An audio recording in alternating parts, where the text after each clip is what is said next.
देख भाई, अगर तेरा बहुत ज्यादा हेयर फॉल हो रहा है ना, जरूरी नहीं है वो जेनेटिकली हो। जिन भी लोगों को हेयर फॉल होता है ना, हर 10 में से सिर्फ 2 ऐसे लोग होते हैं जिन्हें जेनेटिकली हेयर फॉल होता है। अदरवाइज अलग रीजन होते हैं, मेनली विटामिन डेफिशिएंसी होती है। तो ये मिनॉक्सिडिल, फिनिस्ट्राइड, डीएचटी ब्लॉकर ऐसी महंगी और रिस्की चीजें यूज करने की जरूरत नहीं है, क्योंकि बस 20-30 रुपए वाले सप्लीमेंट खा के ना तो अपने बालों को ठीक कर सकते हैं। चाहे बाल बहुत ही पतले कमजोर हो चुके हैं, हेयर फॉल बहुत बढ़ चुका है, न्यू हेयर ग्रोथ नहीं हो पा रही है, कोई भी रीजन हो, कुछ बेसिक सप्लीमेंट खा के आप उन्हें फिक्स कर सकते हो। अब आपको लग रहा होगा हुक करने के लिए बड़ा चढ़ा के बोल रहा है ना, बट देखो पास्ट में मुझे खुद बहुत ज्यादा हेयर फॉल हो चुका है, ऐसे ही बेसिक सप्लीमेंट्स खा के मैंने उन्हें फिक्स किया है। सारे प्रूफ, एविडेंस, अपना ट्रांसफॉर्मेशन सब इस वीडियो में बताने वाला हूं। ऐसे वीडियो आपको पूरे इंटरनेट पे नहीं मिलेगी। अपनी लास्ट वीडियो में मैंने स्किन के लिए 3 सबसे इफेक्टिव और अफोर्डेबल सप्लीमेंट बताए थे। वीडियो पे तगड़ा रिस्पॉन्स आया, मैंने सोचा सेम वीडियो बालों के लिए भी बननी चाहिए, और बालों में तो मेरा पर्सनल एक्सपीरियंस भी है, इसलिए इस वीडियो में बालों के लिए 4 सबसे इफेक्टिव और अफोर्डेबल सप्लीमेंट जो ऑलमोस्ट आपके सारे हेयर इश्यूज को फिक्स करेंगे।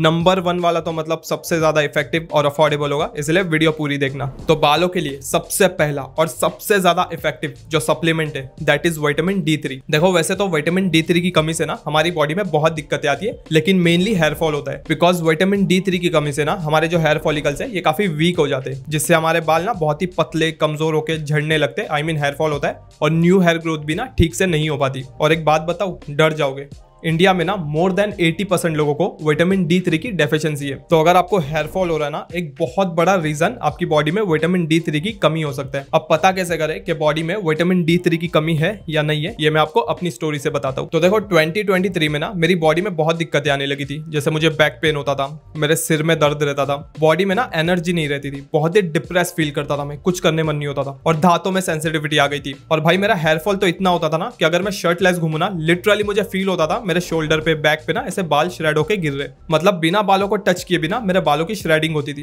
हेयर फॉल होता था मुझे। शैम्पू, हेयर ऑयल, ये चीजें तो यूज करने डर लगता था, क्योंकि जब भी मैं अपने बालों में हाथ डालता था ना, बहुत बाल टूट के हाथ में आते थे। मैंने अपने बाल छोटे भी करा के देखे थे, कुछ खास फर्क पड़ नहीं रहा था। मैं साइकाइट्रिस्ट के पास जाता था, वो मुझे एंटी डिप्रेसेंट, एंजाइटी की गोलियां, नींद की गोलियां, पेन किलर बहुत गोलियां देते थे, बट कुछ खास फर्क पड़ नहीं रहा था मेरी कंडीशन पे। समहाउ मुझे पता चला जो भी दिक्कतें मेरी बॉडी में आ रही है ना, ये सब सिम्टम्स है विटामिन D3 के डेफिशिएंसी के। इमीडिएटली मैंने अपना विटामिन D3 का टेस्ट करवाया था। गेस व्हाट, बहुत भयंकर डेफिशिएंसी थी मेरी बॉडी में D3 की। इसका मेन रीजन ये था, मैं ज्यादा घर के बाहर आई मीन धूप में नहीं जाता हूँ। डॉक्टर ने बहुत ही हैवी डोज में मुझे D3 देना शुरू किया था, इंजेक्शन, सप्लीमेंट्स वगैरह। थैंकफुली 2-3 महीने बाद तक ना मेरी बॉडी जो है D3 की कमी से काफी रिकवर कर गई थी। मैंने फिर से एक बार टेस्ट करा के देख लिया था, और उसके बाद ना मेरे बालों में मतलब सिग्निफिकेंटली चेंजेस आए थे। बड़ा चढ़ा के नहीं बोलूंगा, बट हाँ 70-80% तक मेरा जो हेयर फॉल होता था ना वो कम हो गया। हालांकि बालों में थिकनेस आने, रीग्रोथ होने में बहुत ज्यादा टाइम लग गया था, और भी जो दिक्कतें थी बॉडी में वो भी धीरे धीरे करके ठीक होते गई। अब आपके मन में एक सवाल आ रहा होगा, विटामिन D3 के सप्लीमेंट लेने से पहले क्या ब्लड टेस्ट करवाना जरूरी है? तो बहुत ही सिंपल भाषा में आपको इसका आंसर करता हूं। देखो हमारी बॉडी में ना कोई भी विटामिन एक सही रेंज में होना चाहिए। अगर वो विटामिन बहुत कम हो गया तो उसकी डेफिशिएंसी से आपकी बॉडी में बहुत दिक्कत आएगी, बट अगर वही विटामिन बहुत ज्यादा बढ़ गया ना तो उसकी टॉक्सिसिटी आपकी बॉडी में हो सकती है, तब भी आपको बहुत दिक्कत आएगी। इसलिए ब्लड टेस्ट करवाने से हमें यह पता लग पाता है क्या सच में भी हमारी बॉडी में उस विटामिन की डेफिशिएंसी है, कि हमें सप्लीमेंट लेना चाहिए, मतलब एक आइडिया मिल पाता है। देखो आपको यही बोलूंगा, विटामिन D3 एक सबसे ज्यादा इंपॉर्टेंट विटामिन है हमारे लिए। हेयर फॉल के अलावा ये बहुत दिक्कतें देता है बॉडी में, और विटामिन D3 का टेस्ट करवाने में कोई ज्यादा खर्चा नहीं आता। हेल्दियंस नाम की एक वेबसाइट है, वहां से मैं अपना टेस्ट बुक करता था। वो लोग ना ओनली 150 रुपीज में घर पे आके मेरा ब्लड सैंपल लेके जाते थे, और सेम डे ऑनलाइन रिपोर्ट भी अपडेट कर देते थे। डॉक्टर जो मुझे इंजेक्शन देते थे ना D3 के, वो ओनली 12 रुपए के होते थे। और ये D3 का सप्लीमेंट ना मैंने ऑनलाइन ओनली 250 रुपीज में परचेस किया था। महीनों तक ये चल जाता है, बिकॉज इसे रोज नहीं कंज्यूम करना होता। फिर भी अगर आपको ब्लड टेस्ट नहीं कराना, एक बहुत सेफ तरीका बता रहा हूँ विटामिन D3 कंज्यूम करने का। ये वाला D3 का सप्लीमेंट परचेस कर लेना, इसका लिंक मैं डिस्क्रिप्शन में दे दूंगा। स्टार्टिंग के पहले मैंने आपको क्या करना है, ये वाला जो सप्लीमेंट है,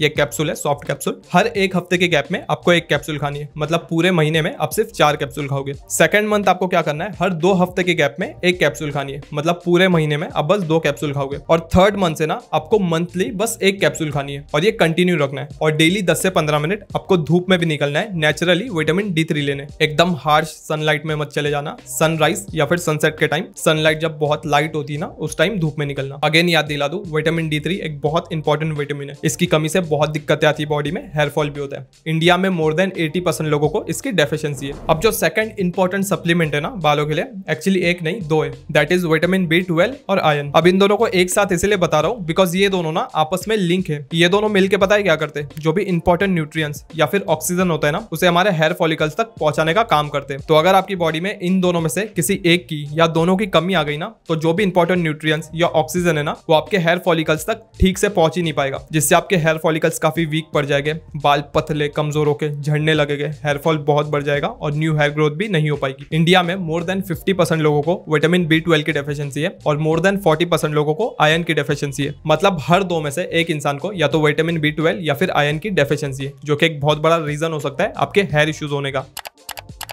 देखो मेरे केस में क्या हुआ था पता है, मैंने तो बहुत पहले ये B12 आयरन इनका टेस्ट करा लिया था। मेरी बॉडी में इनकी रेंज थोड़ी कम थी, बट मुझे डेफिशिएंसी नहीं थी, इसलिए मैंने इग्नोर किया, इनके सप्लीमेंट्स नहीं लिए। फिर अभी रिसेंटली ना आई थिंक कुछ 4-5 महीने हो गए, 4-5 महीने पहले मुझे किसी रीजन से डॉक्टर के पास जाना पड़ा था। डॉक्टर ने मुझे एक ऐसा सप्लीमेंट दिया जिसमें काफी हैवी डोज में B12 और आयरन था। वो सप्लीमेंट मुझे बालों के लिए नहीं दिया गया था, किसी और रीजन से दिया गया था और मुझे 1 महीने तक लेने बोला था डॉक्टर ने। भाई उस सप्लीमेंट का जो मेरे बालों पे इंपैक्ट आया ना, मतलब आप यकीन नहीं करोगे। देखो D3 लेने के बाद मतलब 70-80% तक मेरा हेयर फॉल काफी कम हो गया था। फिर भी मैं अगर शैम्पू कंडीशनर वगैरह बालों में यूज करूँ ना, तो मतलब 5-6 बाल टूट के तो हाथ में आ ही जाते थे। जब से मैंने ये B12 और आयरन का सप्लीमेंट लिया ना, भाई मजाक नहीं कर रहा, मतलब बाल टूटना बंद हो गए लिटरली। अगर मैं शैम्पू हेयर ऑयल वगैरह भी यूज करूँ ना, मुश्किल से 1 से 2 बाल मेरे हाथ में आते हैं। मेरे रूम की क्लीनिंग भी मैं खुद करता हूँ, भाई मुझे बाल दिखना बहुत कम हो गया है मेरा। आपको भी यही सजेशन में दूंगा, अगर आपका बहुत ज्यादा हेयर फॉल हो रहा है ना, तो विटामिन D3 के साथ साथ B12 और आयरन का भी टेस्ट जरूर करा लेना। ये दोनों भी ना बहुत बड़े रीजन होते हैं हेयर इश्यूज होने के। अगर आपको ब्लड टेस्ट नहीं कराना, एटलीस्ट विटामिन B12 और आयरन की जो डेली रिक्वायरमेंट है ना, उसे फुलफिल करो। इसके लिए आपको 2 अलग अलग सप्लीमेंट खाने की जरूरत नहीं है। बहुत से सप्लीमेंट्स में ना आपको B12 आयरन एक साथ मिल जाएंगे। प्राइस भी कुछ 20-30 रुपए होती है। अगर ऐसा कोई सप्लीमेंट ऑनलाइन अवेलेबल बा तो लिंक मैं डिस्क्रिप्शन में दे दूंगा। मुझे जो डॉक्टर ने दिया था इसका नाम रिवील नहीं कर सकता, सॉरी, बिकॉज इसमें बहुत ही हैवी डोज में B12 और आयरन है। नंबर 1 वाला सप्लीमेंट रिवील करने से पहले ना मैं आप लोगों को कुछ बताना चाहता हूँ। देखो जो लोग भी ना सिवियर एक्ने से सफर कर रहे हैं, आपने बहुत चीजें ट्राई कर ली, आपके पिंपल्स नहीं जा रहे, तो मेरा एक कोर्स है माय एक्ने जर्नी नाम का, आप वो कोर्स ज्वाइन कर सकते हो। अपने कोर्स में मैंने ऐसे स्किन केयर मेथड बता रखे जिनसे मैंने खुद अपने 5 साल पुराने ग्रेड 4 एक्ने को रिमूव किया है। काफी लोगों ने मेरा कोर्स ज्वाइन करके अपनी स्किन को ऐसे ट्रांसफॉर्म किया है।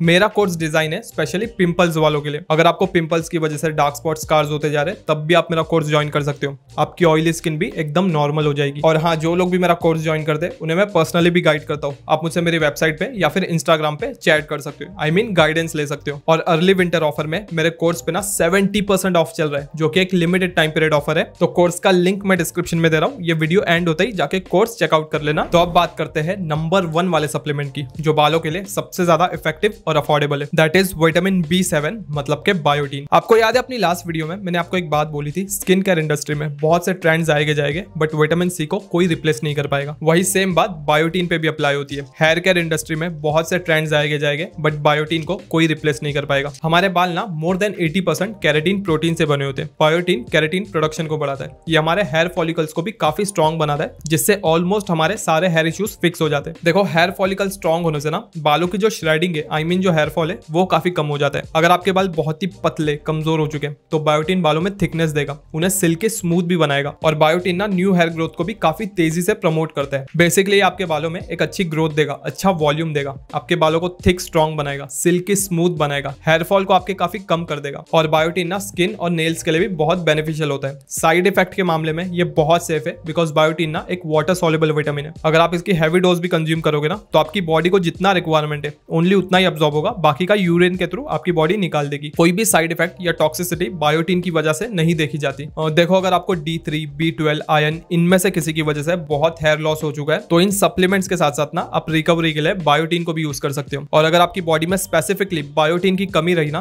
तब तो आपको कमाल के रिजल्ट्स मिलेंगे बायोटीन लेने से। आई थिंक 1 साल पहले ना मुझे एक ब्रांड ने प्लांट बेस्ड ऑर्गेनिक बायोटीन भेजा था वीडियो बनाने के लिए, टेस्टिंग के लिए। उसे मैंने 1 महीने तक यूज किया था। हालांकि उस टाइम मुझे हेयर फॉल हो नहीं रहा था इतना, बट हाँ बालों में ना एक स्मूथनेस स्मूथनेस, शाइन मतलब डेफिनेटली फील हो रही थी मुझे। मतलब ये असर तो करता है। अगर आप ऑनलाइन बायोटीन खरीदने जाओगे ना भाई, वो ब्रांडेड बायोटीन होते हैं, 500-600 रुपए उनकी प्राइस होती है, बहुत एक्सपेंसिव होते हैं। इसीलिए किसी फार्मा कंपनी का कोई जेनेरिक वाला बायोटीन खरीदना। जैसे मेरे पास ये जी लैब का बायोटीन है, इसमें 5 mg कॉन्सेंट्रेशन में बायोटीन है, ये डेली रिक्वायरमेंट पूरी करता है। इसकी प्राइस कुछ 15-20 रुपए, 10 टैबलेट्स का ये पैकेट है। 1 महीने का डोज आपको कुछ 50-60 रुपए कॉस्ट करेगा। अगर ऑनलाइन अवेलेबल हुआ लिंक दे दूंगा डिस्क्रिप्शन में, अदरवाइज कोई ऑल्टरनेटिव दे दूंगा। और देखो जो भी सप्लीमेंट्स मैंने आपको इस वीडियो में बताया ना, इसके अलावा डस्ट पोल्यूशन भी एक बहुत बड़ा रीजन होता है हमारे हेयर फॉल होने का। और इंडिया में पोल्यूशन का क्या हाल है आप सभी को पता होगा, इसीलिए शैम्पू, कंडीशनर, हेयर ऑयल ऐसी बेसिक चीजें आपके पास होनी ही होनी चाहिए। जब भी बाइक चलाओ अपने बालों को ना कवर किया करो। और जो भी लड़के ना मिड 20s में आ चुके, आज से ही अश्वगंधा और शिलाजीत जैसे नेचुरल हर्ब्स लेना शुरू कर दो। बिकॉज मिड 20s में आने के बाद ना लड़कों में टेस्टोस्टेरोन के लेवल डिक्लाइन करने लगते हैं। टेस्टोस्टेरोन एक बहुत ही इंपॉर्टेंट हार्मोन होता है हमारी हेयर ग्रोथ के लिए। शिलाजीत, अश्वगंधा लेने से टेस्टोस्टेरोन के लेवल थोड़े बढ़ते हैं। जो भी shilajit, ashwagandha, shampoo, conditioner, hair oil मैं अपने टाइम पे यूज करता था, सबके लिंक डिस्क्रिप्शन में दे दूंगा। जो भी सप्लीमेंट्स इस वीडियो में बताए उनके भी लिंक डिस्क्रिप्शन में दे दूंगा। माय एक्ने जर्नी कोर्स पे लिमिटेड टाइम के लिए 70% ऑफ चल रहा है। अगर आपको एक्ने की प्रॉब्लम है,